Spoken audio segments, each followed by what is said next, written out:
Management of diabetes mellitus type 1. Lifestyle. A low-carbohydrate diet, in addition to medications, is useful in type 1 DM. There are camps for children to teach them how and when to use or monitor their insulin without parental help.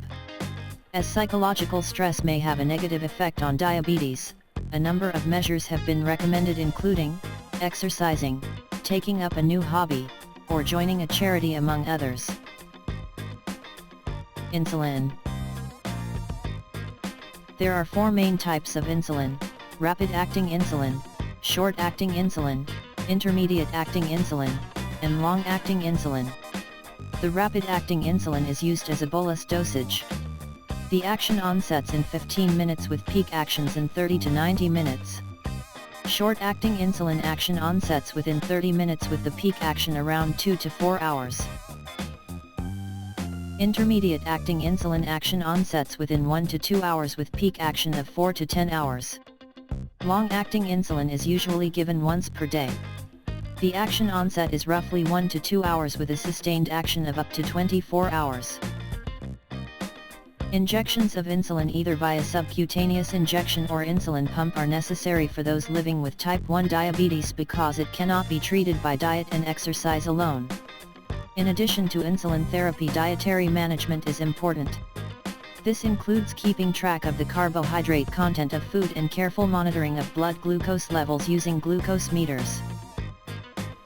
Today, the most common insulins are biosynthetic products produced using genetic recombination techniques. Formerly, cattle or pig insulins were used, and even sometimes insulin from fish. Untreated type 1 diabetes can commonly lead to diabetic ketoacidosis, which is a diabetic coma which can be fatal if untreated. Diabetic ketoacidosis can cause cerebral edema, accumulation of liquid in the brain.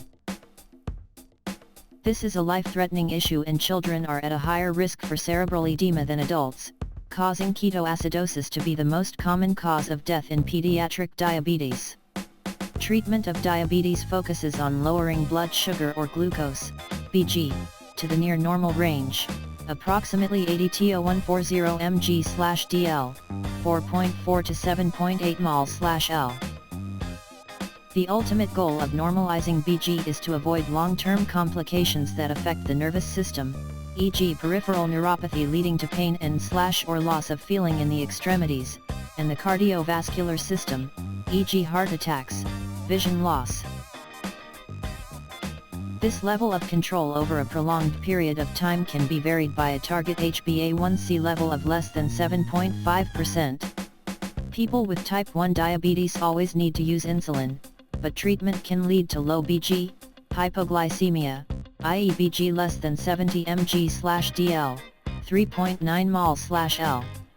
Hypoglycemia is a very common occurrence in people with diabetes, usually the result of a mismatch in the balance among insulin, food, and physical activity. Mild cases are self-treated by eating or drinking something high in sugar. Severe cases can lead to unconsciousness and are treated with intravenous glucose or injections with glucagon. Continuous glucose monitors can alert patients to the presence of dangerously high or low blood sugar levels, but technical issues have limited the effect these devices have had on clinical practice. As of 2016, an artificial pancreas looks promising, with safety issues still being studied. Pancreas transplantation. In some cases, a pancreas transplant can restore proper glucose regulation.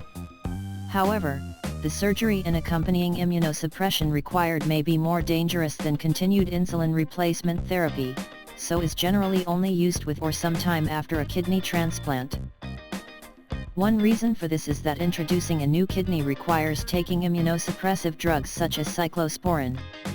Nevertheless, this allows the introduction of a new pancreas to a person with diabetes without any additional immunosuppressive therapy. However, pancreas transplants alone may be beneficial in people with extremely labile type 1 diabetes mellitus. Islet cell transplantation. Islet cell transplantation may be an option for some people with type 1 diabetes that are not well controlled with insulin. Difficulties include finding donors that are compatible, getting the new islets to survive, and the side effects from the medications used to prevent rejection. Success rates, defined as not needing insulin at 3 years follow the procedure, occurred in 44% in on registry from 2010.